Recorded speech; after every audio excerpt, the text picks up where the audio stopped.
Hey everyone, I'm Cameron Bertuzzi, and you're watching the first video of a playlist of videos responding to 20 arguments against God's existence.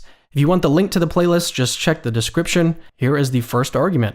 There's no evidence. Our good friend Cameron from the Capturing Christianity channel took a look at Hemant Mehta's claim that there is no evidence for God. An actual rebuttal complete with evidence would have been nice. Of course, that's not even possible, as Cameron will demonstrate. We start this series off with a little bit of irony. What evidence does Hemant give that there's no evidence? There's no evidence.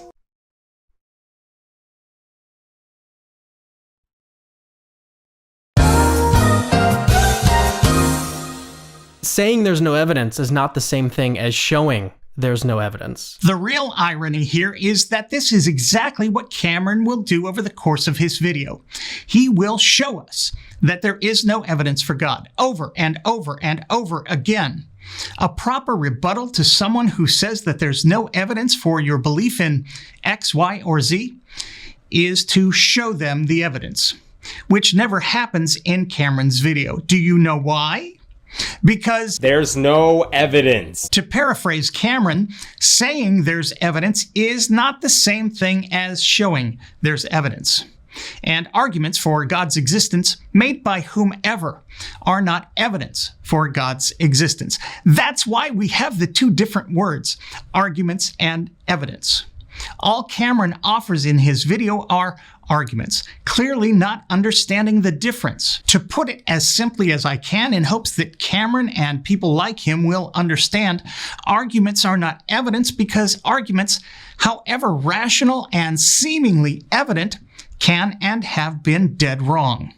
Arguments are simply insufficient. Our intuitions, even the intuitions of the most brilliant people, are simply unreliable. We cannot divine actual knowledge, pun intended, by reasoning our way to it. This is one of the fundamental understandings which led to the scientific revolution. Our brains suck, and not just Cameron's. We all have sucky brains, which is why we can't trust mere argument and reasoning. Stopping there and drawing any conclusion based merely on argument gets us nowhere in terms of acquiring actual knowledge. For that, you need to test the argument, which makes Cameron's arguments for God's existence nothing more than untested theories. But even that is a bit too generous. The arguments Cameron offers for God's existence are merely philosophical arguments, which are practically unfalsifiable and make no predictions regarding testable phenomena. Nor do they offer us any actionable knowledge.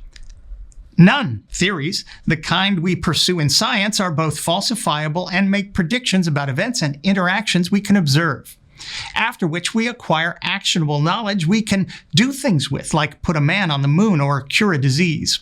We have none of that with Cameron's arguments, which couldn't even be converted into evidence for God's existence, even if they were good arguments, which they're not. Additionally, Cameron's arguments are arguments only for the existence of a deist God. They are not arguments for the all-knowing, all-powerful, all-loving God of Christianity, a personal being who created this entire universe solely for the salvation of the hominid species currently walking and destroying the planet, Homo sapiens. Homo erectus, a far more successful species in terms of longevity, could also have made the fine-tuning argument for God's existence, thinking himself the reason for all creation. Is that reassuring to anyone? Finally, we should have all kinds of evidence for God's existence, and Cameron, as a believer, should be able to provide us with some of that evidence himself.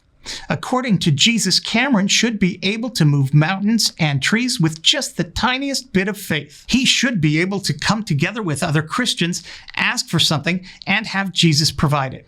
He should be able to do greater works than Jesus did, who healed the sick and raised the dead.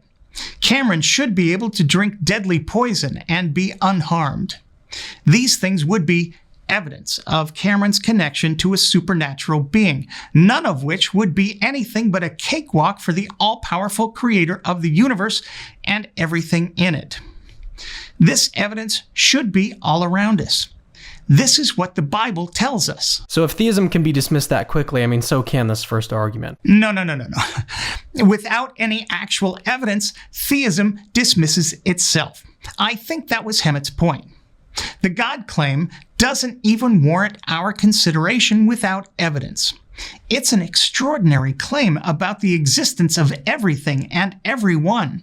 So if you can't provide equally extraordinary evidence supporting that claim, there's no reason to even entertain the idea. I don't, and neither should you. Once again, I'm me. Thanks for watching.